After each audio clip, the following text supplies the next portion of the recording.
Hey, we're talking about whether stay-at-home parents can get alimony.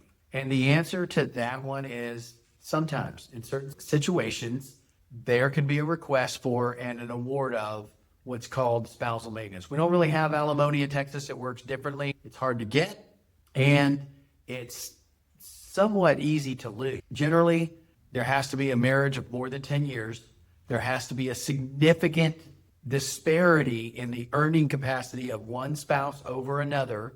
And a lot of times what we're looking at is that somebody has left a career to become a homemaker.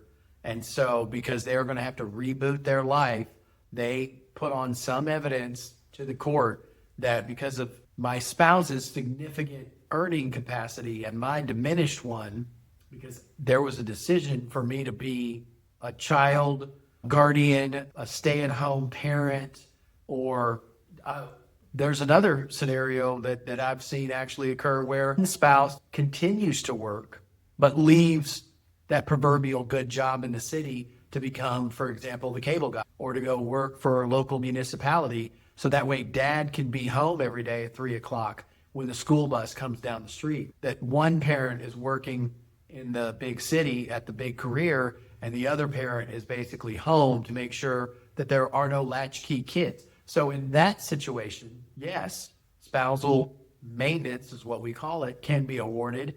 And also it doesn't last forever, right? It's not part of the property division. It has a definite end date and it ends at any point that the other spouse is in a cohabitation relationship with someone new. So I think that's something that's unique to Texas. So basically what that means is if there's an award of spousal maintenance at the end of a family case, once that person starts living with another person, that spousal maintenance is over.